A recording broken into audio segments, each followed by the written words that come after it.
Good afternoon and welcome to episode 15, the exciting conclusion of the weekly 3 Feet from Gold series. This is after chapters 20, 21, and the epilogue of the book entitled A New Beginning, the launch, and the epilogue, of course, is the epilogue. My name is Jeremy Murphy. I'm a health, positivity, and running coach in Lincoln, Nebraska, and I'm joined by my wonderful friend, Ha Tran, is my co-host. Hi, Ha. Hi. Hello, Jeremy. Hello, everyone. My name is Ha Tran. I'm a motivational speaker, a published author, and a navigational coach. And I'm so very happy to be here with you, Jeremy. And thank you for Roy and Water come to this event. I'm very, very grateful to both of you.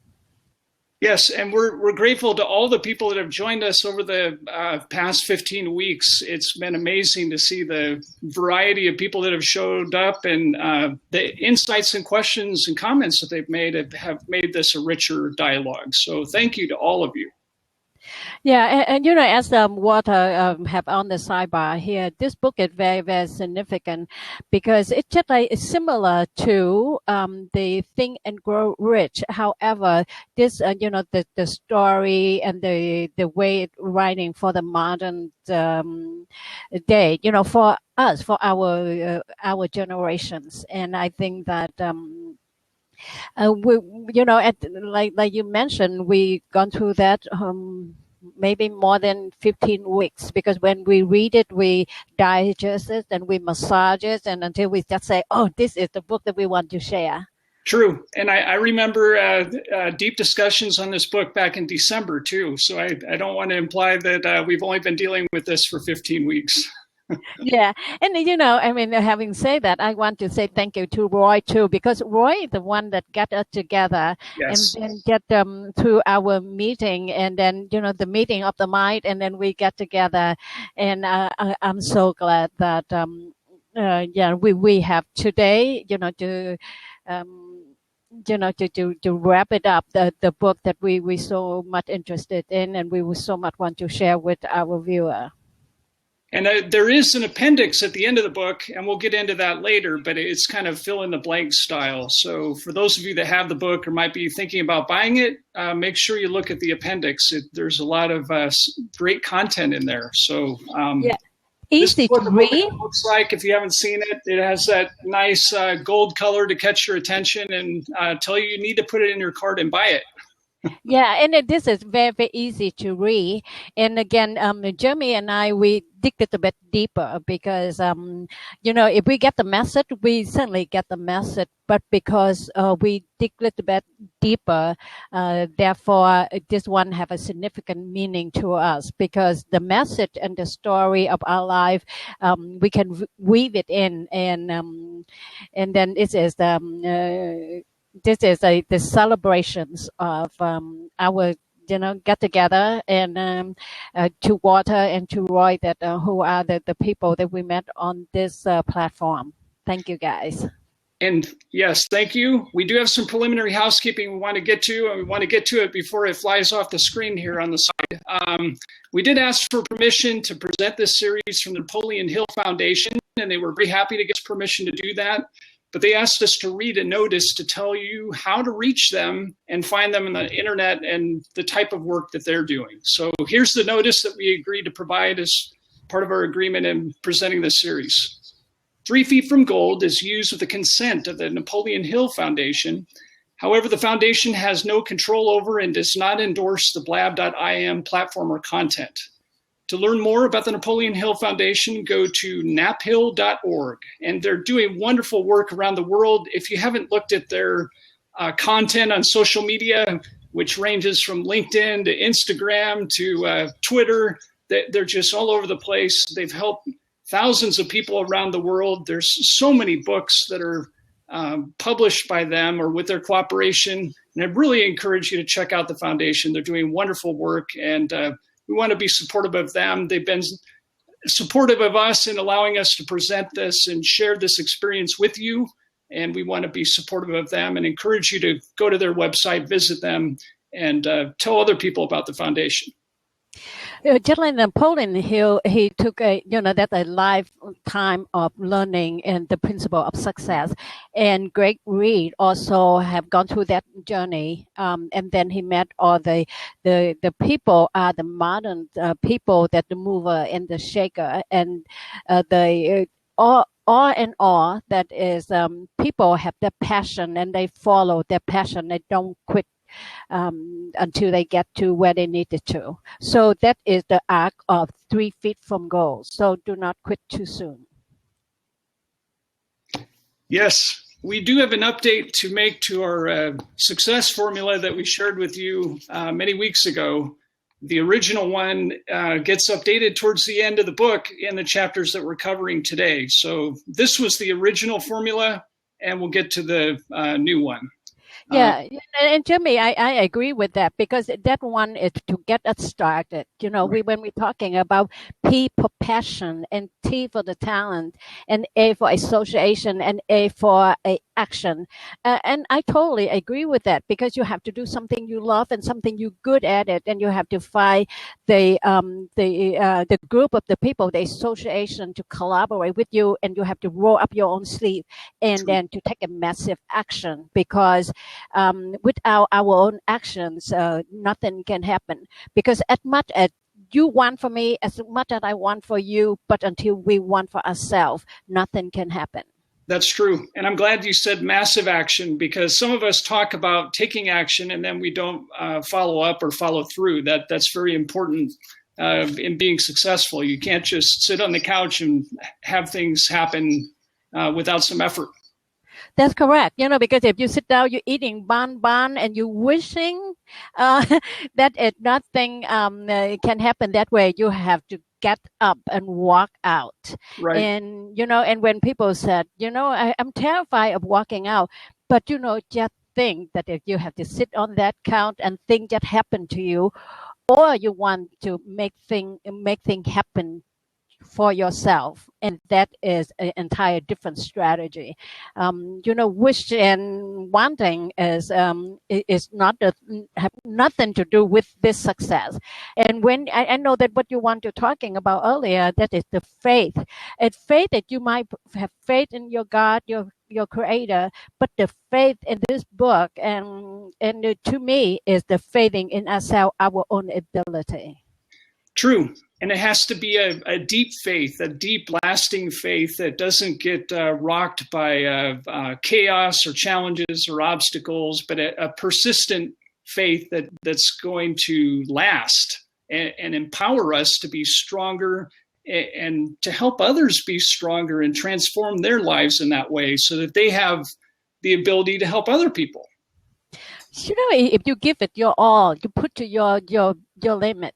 I mean, when you do that, it is very contagious. If Jeremy, if you just stroll in the park, you stroll in the park, and then for me, the person to go some places, and then we are not in the same wavelength.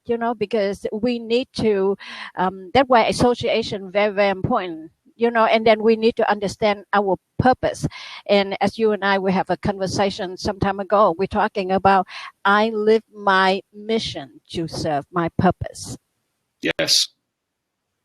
That's powerful insight. They are interwoven in a powerful way. And we do have to really be aware of what that mission and purpose is, and the fact that it can change. And when it does change, we've got to have recognition of that and have the courage to change, like we talked about last week. Mm-hmm. Now, do you believe in luck? Because it seemed to me that everything is happened to Craig. It's just like, wow, what a lucky SOB. I'm sorry. What a lucky person he is, because it seemed like, but the truth of the matter is not so. Yes, as an Irish person, people talk about the luck of the Irish and all that, and I'm not sure that really works. I believe more in serendipity, that things that are going to happen, that are destined to happen, they happen. I mean, we have to make certain decisions at certain points in order to have those doors open. But I don't really believe that that's luck. I believe that it's more of a serendipitous moment to really have, you just start to get a feeling that things are falling in your lap. And I think that the important thing that this book emphasizes is that what puts you in that position is having all these elements of passion, talent, action, the right associations, having a deep-seated faith in yourself, in your ability, in your strengths, and realizing that we're all called to help people in powerful ways and helping them realize what their hopes and dreams are, and really in supporting and uplifting others. Well said, Jeremy. I'm well said. Oh, it's just beautiful. Yes, if we know what our passion, we know our talent. We have a group of association who can collaborate with us, and we roll up our sleeve and work hard, and believe and trust in our own ability, because then you do everything you could within your power and let it be, because I think that if you put it, you give it your all, and whatever the outcome is, sometimes you regret it, think it not turn out exactly the way you want, but you offer no apologies, because you know what I mean? Because Yes. everything you do within your power. Yes, and this is the new formula. I just wrote this up this morning, and it has the double parentheses. I didn't leave enough space for both of them, but there's double parentheses here, but it's passion plus talent. And is action first? Or it's action? A association that is somebody that the group of the people you collaborate with, and then you take the actions. And Walter just mentioned that F here is for faith. Right. Yes, and that is the faith in our own self, our own ability. And if you are a Christian or something, you believe in your God, you believe in your higher power, you believe in your Creator. Because that is that is the last thing they mentioned in the book, but it's really, really important thing. Yes. Why you do a certain thing? Because you must have faith and believe in the outcome. Yes, and it ties the faith ties everything else together. I mean, if you take that out of there, you're going to have points where you're in the valley or you're falling in a ditch, and you just feel like you can't get out of it. And unless someone pulls you out of it, or you find the strength or will or determination to get out of that ditch, or the side of the road and jump back up on the road, you've got some problems. You have to call a tow truck or something. And we have the ability. The important thing is, if we fall in that ditch, a lot of times we have the power to get out of there ourselves, but we don't dig deep enough to find the strength and perseverance to do that. And if you put faith back into that equation, you've got a different person. You've got a champion mentality, someone who's going to not be defeated by anything easily, that's going to still encounter obstacles and difficulties, but more times than not, it will be punching a lot of those challenges out, like the champion boxer Evander Holyfield that we talked about in this book. Yeah, when you're talking about the valley, I have to the lesson that in the book is that from Ron Glosser. Is that his name? Ron Glosser. He said, never make the decision when you're in the valley. And to translate it, you and I were talking about that. When you're making the decision, when you are at the lower point of your life, you get about everything seems to be doom and raining day or something, but you don't make the decision based on the potential of the better outcome. Right.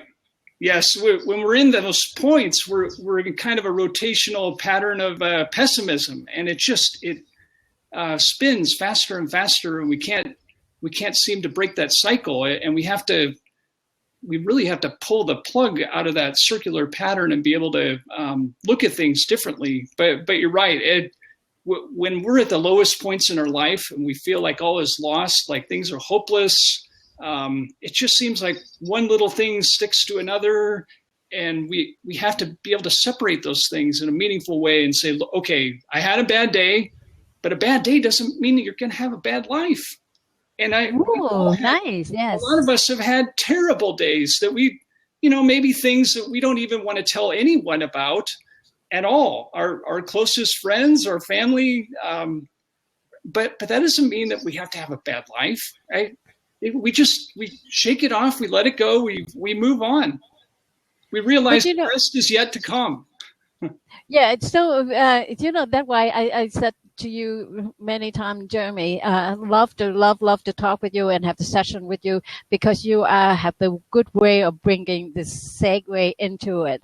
To making the decision, it requires courage. True. Because, to have the courage to let go, or to have a courage to proceed, or, because everything is, and then we need the true courage at one point. That one is just for us to take initiative, to making the decision, and to have the courage to carry through, as you mentioned, follow through. Right.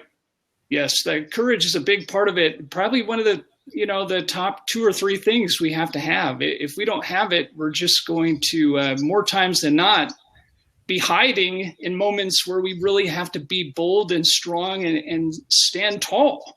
And realize that we have that capacity to do powerful things in the world, and that life is short, and we have to make the most of the time that we have. And, Jeremy, when you're talking about this, and I really want to ask you to read the encouragement letter of from Napoleon Hill to his wife, Mrs. Florence Hill, in Cleveland, Ohio. Right. Because that is one of the key factors. I have gone through a lot. My life has changed tremendously since I left my father's house. But when I read this book, the encouragement letter of Napoleon Hill wrote to his wife, and most people are reading the Think and Grow Rich. They're thinking that Napoleon Hill is just like the guy that don't have that kind of fear. He doesn't have the time that he would thirst for the word of encouragement. And then he, and then just like he said, I don't care even if they don't believe it. I just want to hear it, because I say it to myself, and, there's a little voice coming up and just saying, what are you talking about? You are not, amount to anything. Right. But he want to have other people outside to give him the word of encouragement, and the waiting long enough, and he have to write the letter to his wife. It's about like confessions. Just say that, hey, I'm searching, I'm looking for the encouragement, and I didn't find it. But here, I need you. Just, let me count on you to give me the word of encouragement, and I will bring home the bacons. Yes. I would love to hear this letter again, please, if you have it available. The page on that, I was trying to flip through and find it. I have that mark, and hold on. I had it marked, but I moved my bookmarks around so much. Me too. I think that is that is the courage to change, and this is on the. I thought it was close to the middle of the book, wasn't it? Yeah. That is how can I? I've got it. It's page 121. Okay. Good. Thank you. Okay. Let's see. This was written in 1925 from Napoleon Hill to his wife, Florence Hill. And here's what the letter says. It's a very powerful letter. One of the most powerful letters I think I've ever read.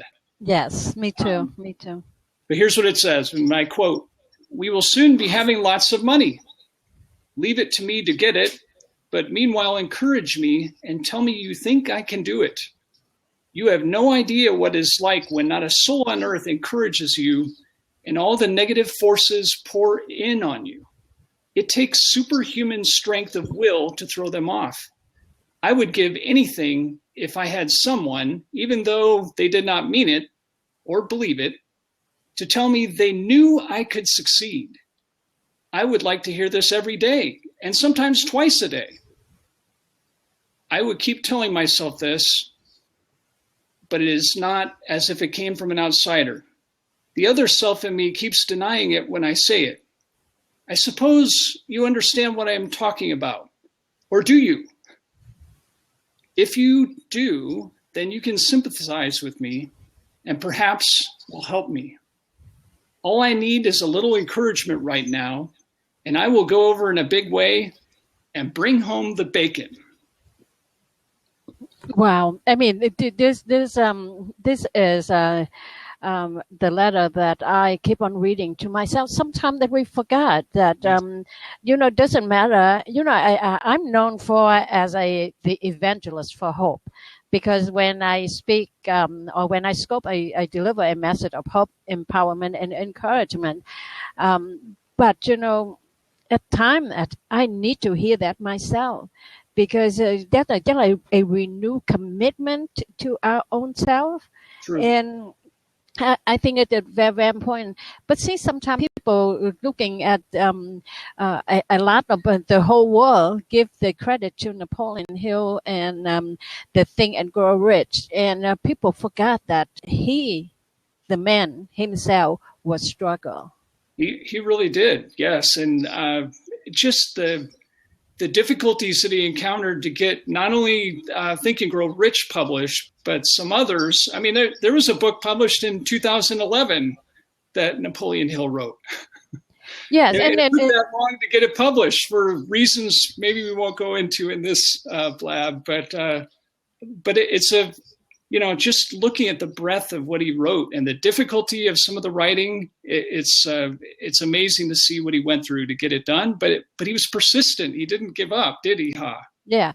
And, Jeremy, Walter brought in the point that we did talking in the past too. Napoleon Hill, at one point, he only 25 years old, and to meet with Andrew Carnegie, and then who made him the offer. He will do the study, the principle of success. Now, he just have the black book with all the list of the name of the shaker and mover for him to learn the principle of success. But he didn't do it to get paid. And then remember, you are a man. He was a man, and he married.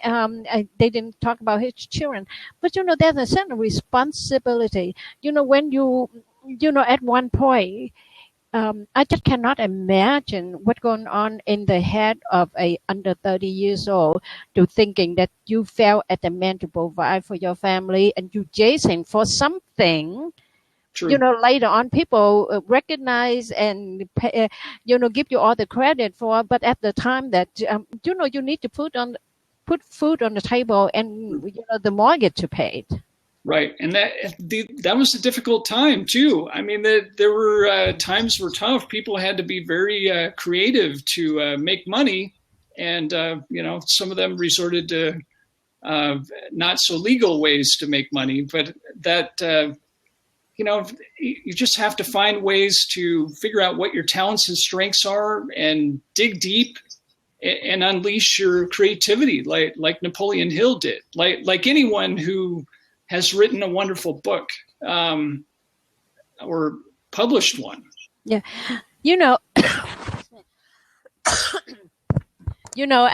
know that I want to, at one point, and I want to bring Walter and Roy and Will, to come in, because I think that one of the gestures in this book and make me smile, just like I'm feeling good when I'm finishing this book. At the beginning, you remember I even called Craig one of the arrogant SOB, because he just thinking about himself, not anybody else, and he is the person is pick up the jacket similar to his, but again have a better quality, because the jacket of a billionaire. So of course there is the texture, the make, the everything about that jacket above and beyond what he had. Right. But then, and he want to keep that, but then, and then he just smelled the opportunity. He need to return it, because he want to meet Jonathan in order for him to have his luck change. At that time, he have no depth of a man. Right. And then at the end, that feeling good for me was that Jonathan, after the have a conversation with him, and Jonathan handed him the jacket, and it's just like a gesture, and I mean, just like a golden globe or something, that pass along, and that make me feeling good because and I like about this book is that to circle back home. Yes, it does provide a beautiful bookend. You have the strange twist at the beginning where Greg basically walks away with the jacket from the taxi cab, and having that jacket come back to you, that's a plot twist I don't think any of us were really expecting. We figured the jacket was going to be out of the book.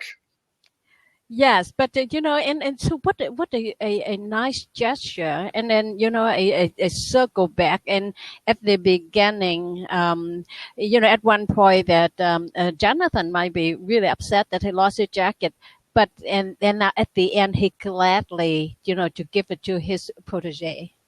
Right.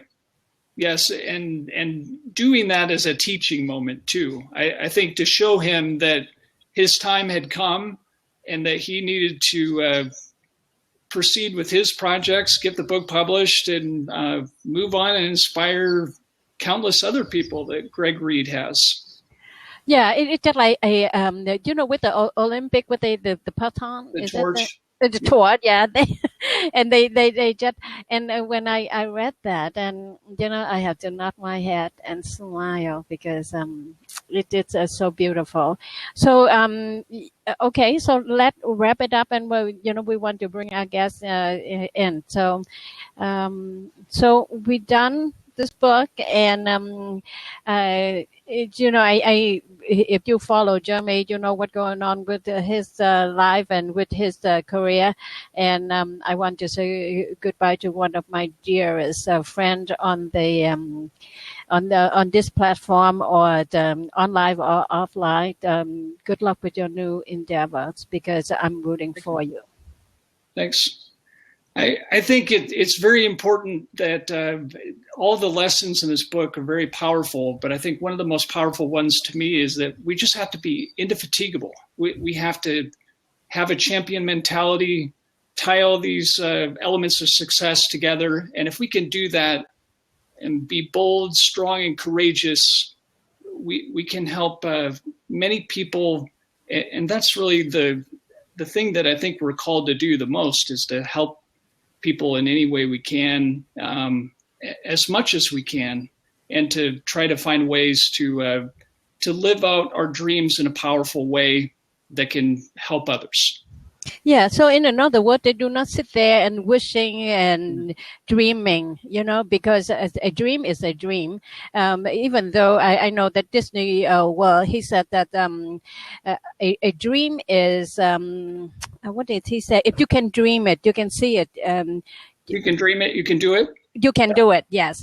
And then another guy in here, he said a dream is a reality in the future day waiting for you to get there. So, and again, that you're talking about the required action on your part, because wishing and dreaming is not good enough. Now is the time to wake up, have that coffee, and walk out the door. Yes, and the most powerful thing I think we can tell you is that you can do it. We can doubt ourselves and criticize ourselves and say we can't do something, but we believe in you. Do you believe in you? Because we can believe in you, we can want everything for you, but until you believe in yourself, until you want yourself, things will not happen. So just look just look at yourself in the mirror in the morning and just say, "Hey, kid, I believe in you." Right. And go do it. Yes. So, so long for now, people. Please don't go, because we would like to invite you to get on. This is the book, and and again, I'm talking about the delicious color of all the gold and the rich color, and I love this book. Golden, and the and the burgundy that goes with the burgundy, yes, and the whole golden color range. But But please, if you think of golden nuggets that you've heard during this show or other ones that you think are helpful, please share them with us. I mean, we're always looking for ways to help people in any way we can. And I think we all walk away with different lessons from a book like this. And the more we share about what we have learned and can apply to our lives in a meaningful way, we can all help each other. But we have to reach out to do that. Yeah, and one more point I want to make, in order for you to know about a person in the deeper level, have the book study with them one-on-one, and you certainly will know about that person. I'm naming that, in this book, I know Jeremy in a deeper level as the man he was, the man he is. And, when in the conversation, we said that, parents give birth to ourselves, to us, but we give birth to the man and the woman ourselves, because we are the sum of all that, of our experience, our journey, the people we met, and the book we read. So until the next book, so long for now, and I wish you well. Thank you, everybody. Bye. Bye. Do you want to